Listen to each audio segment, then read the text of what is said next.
So hello guys, welcome back to channel Get to Byte. Now from this video, like in the previous videos, we have started with the STM32 timers introduction and also make the delay program for generating the delays from the timer embedded C bare metal code for the STM32 microcontrollers. Now in this video, we are going to start with the timers on the PWM mode. Okay, so we will be going to see that what all registers are important for generating the PWM waves from the STM32 microcontroller in the embedded C, and what are the different, how many channels, what do we mean by timer channels, and the various nitty-gritty details about the PWM. And another thing which we will be also going to see is that what all are the things that we need to take care when we need to produce the PWM waves. So that is when we are programming either for STM32, for Arduino or for STM8. There are certain 4 to 5 things that we need to have in our mind that we need to enable from the registers so as to generate the particular kind of PWM waves of particular frequency or duty cycle. So now, without wasting time, let's get started.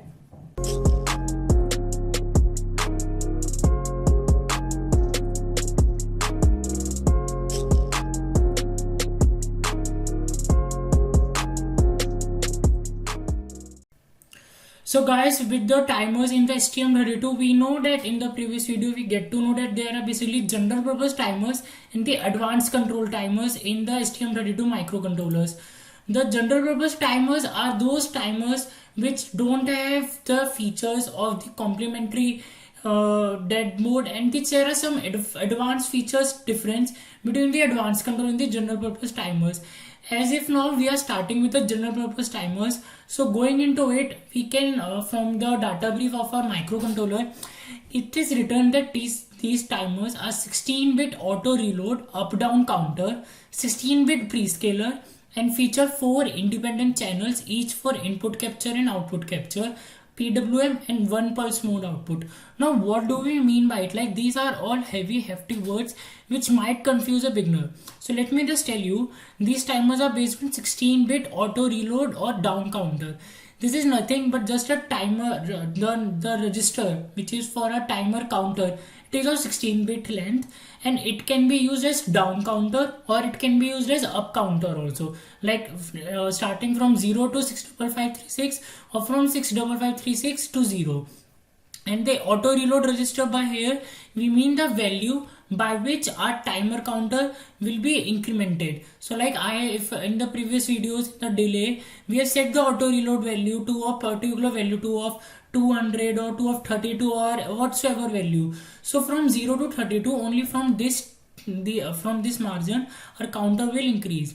16-bit prescaler is the PSCCR register, which is the register which divides our microcontroller timer clock frequency, and the 4 independent channels, each for input and output capture. Now 4 independent each input and channels here, what do we mean by that is that, like in the timer 3 we say, so we have timer 3 channel 1, timer 3 channel 2, 3, 4. Similarly for timer 2 also, for timer 1 also we have 4 channels, and for timer 1 also. Okay, so the thing here is that each timer, it is timer 1, 2, 3, 4, via each timer we can control 4 GPIO pins, and on those 4 GPIO pins we can either produce the PWM waves, we can either capture the PWM waves, we can use it for 1 pulse mode, or many other features which are present in the timers of these microcontroller.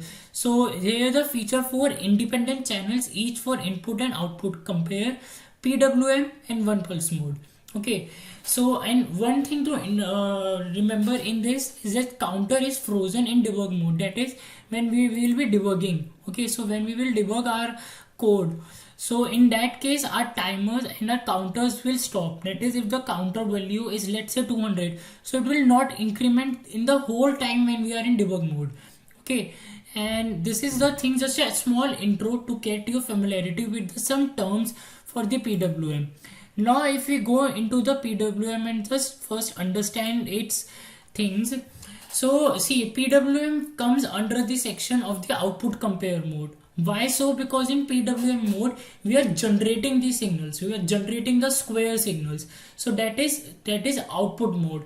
And now why the compare word comes? Because like in the previous we see that we have one timer counter register CNT, okay, and one auto reload register which is named as ARR. In the previous delay, what we used to do, counter used to count from the value which is assigned in the ARR register, that is auto reload register, that is from 1 to 32 then 0, 1 to 32 then 0 kind of thing. Was like this was happening when we are generating delay, that is when we are using in normal mode. But now when we come into the output compare mode, that is want to generate PWM, one additional register comes into the picture, that is timex underscore CCRX. This is the register which controls our PWM signals, like the value where what thing in PWM is going on. So what will here happen is that in the ARR value, the value which we will feed, like let's say we have fed the 100 value in the ARR register, so our counter will count from 1 to 100. Okay, and the value which we assigned on the timex underscore CCRX, let's say in the CCRX we have assigned the value of 50. So what will happen, and now we will also set the polarity. So what thing will happen, our timer counter will count from 1 to 50 in a particular state, let's say in high state, and then from 50 to 100 in low state, and this repetitive cycle is happening. So from 1 to 50 high, 50 to 100 low, again 0 to 50 high, 50 to 100 low. So you see 50% of duty cycle is generated.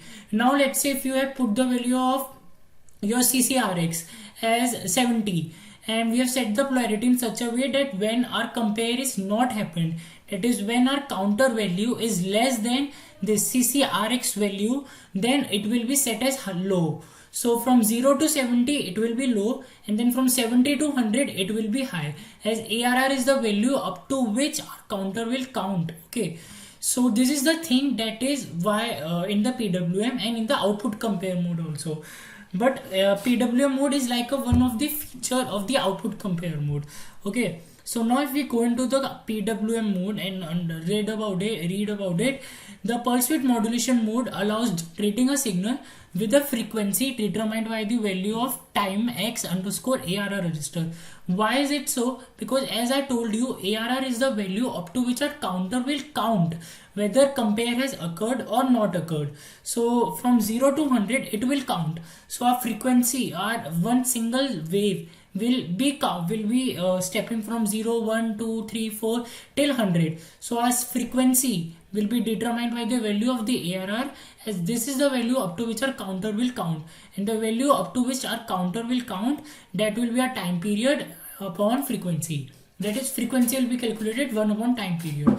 So frequency is determined by the counter register, that is auto reload register is equivalent to frequency, that is ARR.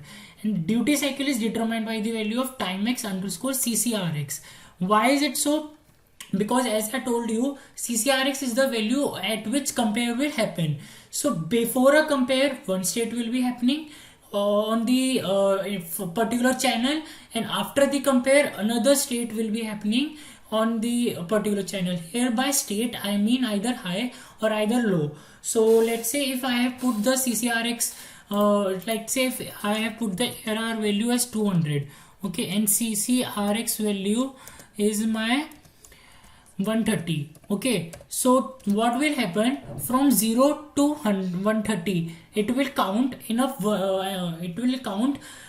on reaching the 130 the state of the pin will be changed.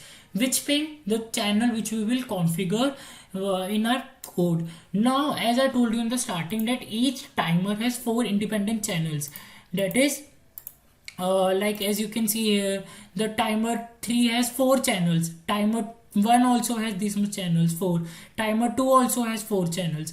Okay, so the polarity, that is when I am saying that one state will be monitored, state of the channel which we have configured, and that channel is configured in our this register, this CCR, you will just get to know in a minute.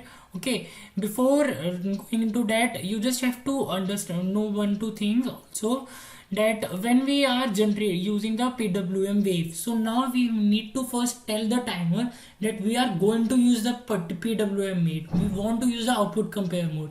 So accordingly we have to set the bits of our timex underscore ccm rx register OCXMS bits, and also the OCX polarity is software programmable using CCXP. That is the polarity which I am saying na, that when will it be low and when it will be high, that will be determined by the CCXP bits in the timex underscore CCR register.